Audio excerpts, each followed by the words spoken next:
सभी प्रिय छात्रों को, प्यारे छात्रों को मेरा नमस्कार और एक बार फिर स्वागत है सभी छात्रों का, सभी बच्चों का आपके अपने इस चैनल माई कॉमर्स क्लास में। मैं हूं लाल सर और आज फिर एक बार उपस्थित हुए हैं विनिमय बिल से संबंधित जो चैप्टर चल रहा था उसी पे एक नए क्वेश्चन के साथ। और आज का जो क्वेश्चन है वो है विनिमय बिल में बिल का नवीनीकरण यानी बिल का रिन्यूअल करवाना।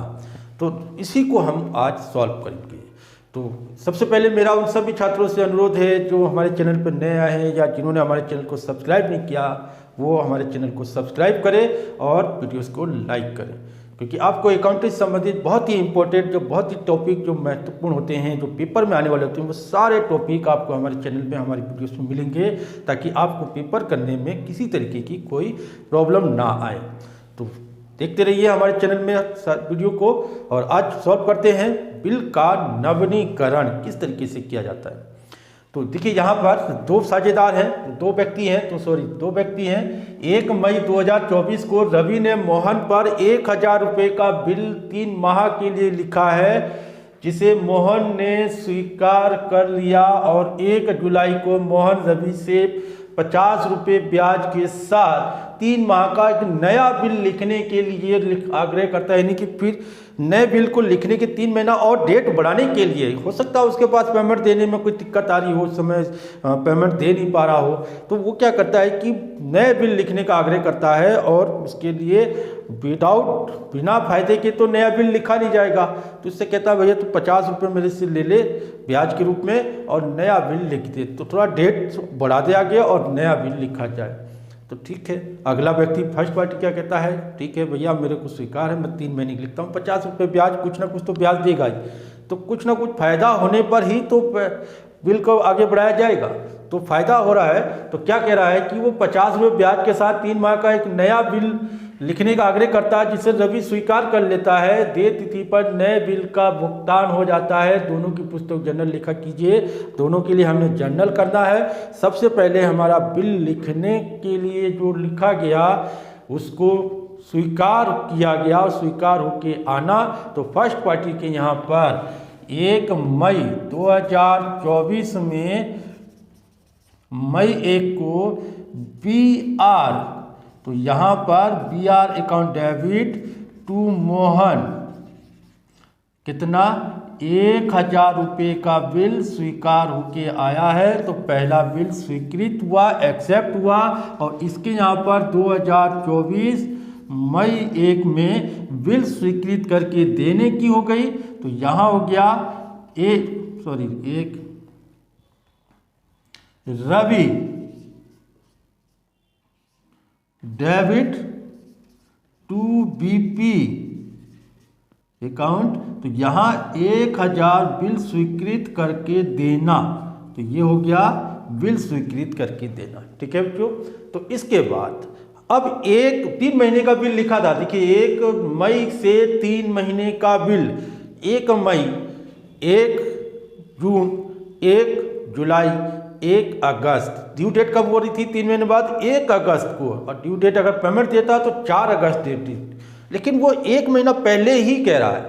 1 महीना पहले क्या कह रहा है? 1 महीना पहले, यानी कि 1 जुलाई के दिन आया और उससे कहता है कि भैया मेरे पास अभी थोड़ी दिक्कत है, इस पर ब्याज ले ले। ब्याज के साथ एक नया बिल लिखने से आग्रह करता है और उसको अगले ने मान भी लेता। ये फर्स्ट पार्टी द्वारा नया बिल, तो नया बिल लिखने से पहले हमने क्या करना है? पुराने बिल को कैंसिल करना है। तो पुराना बिल कैंसिल करने के बाद ही नया बिल लिखा जाएगा। तो सर्वप्रथम हम क्या करेंगे? पुराना बिल कैंसिल करेंगे। तो डिसऑनर्ड के जैसे डिसऑनर्ड करते थे, डिसऑनर्ड पर क्या करते हैं? तो वही एंट्री हमारी कैंसिल वाले में भी आ जाएगी। तो यहाँ पर हमारा कब? जुलाई 1 को क्या हुआ? बिल कैंसिल होना। तो सर्वप्रथम मैं क्या करूंगा? मोहन को डेबिट करूंगा। Mohan debit to BR account 1000 रुपये। अगर बिल दे देता तो cash account debit to BR हो जाता, तो फिर नया बिल लिखने की जरूरत नहीं, फिर तो सारा मामला खत्म। लेकिन नया बिल लिखा नहीं है, तो पुराने बिल को कैंसिल करने के लिए मैं मोहन को डेबिट करके टू BR, तो यहाँ हो जाएगा being old bill cancel, old bill cancel. और इसके अभी बिल कैंसिल करने की हो जाएगी जुलाई 1 को बिल कैंसिल होने के लिए BP account debit to Ravi 1000 रुपये। तो यहां भी लिखेंगे हम विंग ओल्ड बिल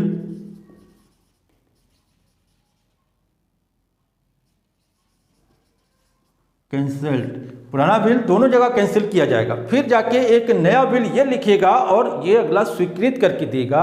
तो पहले हमारा क्या होगा, नया बिल लिखने से पहले बिल को कैंसिल करा जाएगा, उसके बाद ही नए बिल को लिखेंगे। तो नया बिल लिखने से पहले भी मुझे ये देखना है कि ये अगला व्यक्ति ब्याज के रूप में पैसा कितना दे रहा है। तो ब्याज अगर नकद देगा तो फिर कैश में दिखाएंगे, और नकद नहीं देता है तो उसको हमने ऋणी के रूप में या डेबिट दिखाएंगे। तो देखिए यहाँ पर ब्याज के साथ बोला है, यानी कि ब्याज के साथ नया बिल लिखने के लिए बोला है, तो इसका मतलब ब्याज अलग से नगद नहीं दे रहा है। अगर कहता नगद देता तो फिर हम नगद की एंट्री करते। तो ब्याज की एंट्री पहले करेंगे बिल लिखने से पहले। तो हमारा यहाँ पर हो जाएगा मोहन, अगर ब्याज नहीं दे रहा है तो मोहन डेबिट टू इंटरेस्ट 50 रुपये 50। अगर नकद दे देता तो फिर मोहन की जगह पर हम क्या करते, cash account debit to B interest account. ब्याज के रूप में नगद आया तो ब्याज नगद देता तो cash account debit to interest हो जाता, लेकिन नगद नहीं दे रहा है तो फिर क्या हो जाएगा, wing interest due on new bill, interest due on new bill, यानी कि बिल पर नया जो लिखा जाएगा उस पर ब्याज ड्यू है। और ड्यू का मतलब हो गया नए बिल जब लिखूंगा तो ब्याज के साथ होगा। तो इसके अभी वही चीज करेंगे, यहां पर हमारा इंटरेस्ट अकाउंट डेबिट टू क्या नाम रवि, अगर ये पेमेंट देता तो फिर मैं तो यहाँ पर कैश करता टू कैश अकाउंट, लेकिन नगद नहीं दे रहा है तो ब्याज ड्यू है, तो फिर यहाँ पर ब्याज दिखाऊंगा विंग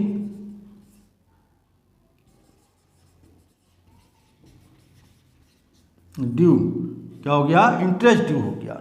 ठीक है बच्चों, तो अब इसके बाद अब नया बिल लिखा जाएगा। नया बिल लिखने के लिए क्या हुआ, तिथि पर कब, 1 मार्च के दिन ही 1 जुलाई के दिन ही हमारा एक बिल लिखा जा रहा है। और बिल लिखूंगा तो फिर से स्वीकृत करके आया है तो पहली एंट्री फिर से यही आ जाएगी, B R account debit to Mohan.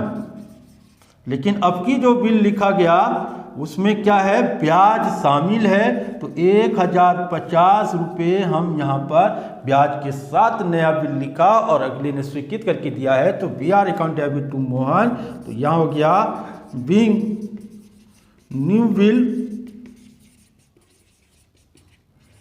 Accepted by Mohan, Mohan द्वारा नया बिल स्वीकृत हुआ। और इसके यहाँ भी क्या हो जाएगा, 1 जुलाई को ही हम क्या करेंगे, रवि डेबिट टू बीपी 1050 रुपये का नया बिल इसने स्वीकृत किया। तो ये हो जाएगा बीइंग न्यू बिल एक्सेप्टेड, तो क्या हो गया, न्यू बिल एक्सेप्टेड। ठीक है बच्चों, अब ड्यू डेट पर अगले ने नए बिल का भुगतान कर दिया। तो ड्यू डेट की जुलाई 1 को लिखा गया 3 महीने के लिए, और 1 जुलाई से हम 3 महीने की कैलकुलेट करेंगे।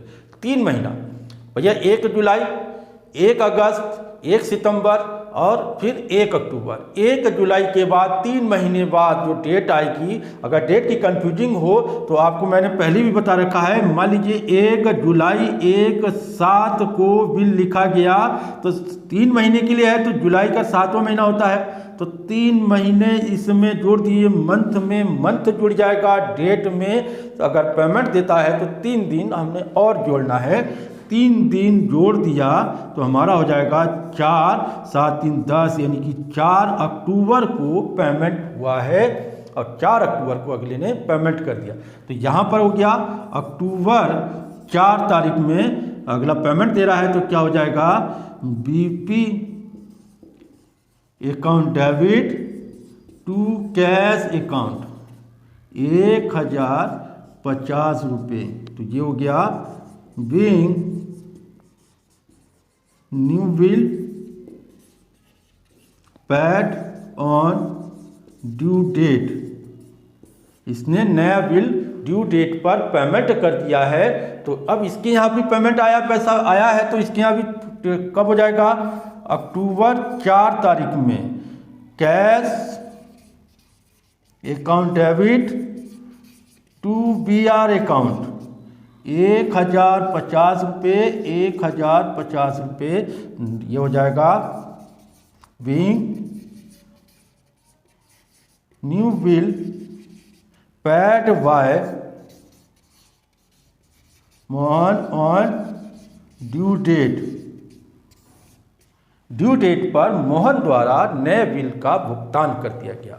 तो क्या हो गया फिर इस तरीके से हमने क्या करना था, बिल का नवीनीकरण तभी होगा जब पुराना बिल कैंसिल किया जाएगा, फिर उसके बाद नया बिल लिखा जाएगा। बिल लिखा गया तो नया बिल को तो पुराने बिल को कैंसिल करने के बाद ही लिखा जाएगा। और बिल नया लिखने के जो एंट्री करेंगे उससे पहले हम ये देखेंगे कि ब्याज नगद दे रहा है या उधार। अगर नगद देता तो cash account debit to interest, और नए बिल में हम ब्याज को शामिल नहीं करते। तो नए बिल का ब्याज शामिल तभी होगा जब ब्याज नगद नहीं दे रहा हो। तो नगद देगा तो ब्याज शामिल नहीं करेंगे। ठीक है बच्चों, तो इस तरीके से आज के लिए क्या हुआ, बिल का नवीनीकरण किस तरीके से करना है, उसकी जर्नल एंट्री क्या करना है। तो बोर्ड जो एग्जाम में जो आपके जो आता है क्वेश्चन, तो ज़्यादातर नवीनीकरण या डिसऑनर्ड के क्वेश्चन ज़्यादा आते हैं, या फिर इससे दिवालिया वाले सवाल ज़्यादा आते हैं। तो इस तरीके से आज के लिए इतना ही है। तो अगली वीडियो में फिर एक नए क्वेश्चन के साथ इसी पार्ट से हम लेकर आएंगे, इसी चैप्टर से नए क्वेश्चन के साथ उपस्थित होंगे, उसी को सॉल्व करेंगे। तब तक के लिए सभी प्रिय छात्रों को, प्यारे बच्चों को मेरा प्यार भरा नमस्कार, धन्यवाद, थैंक यू।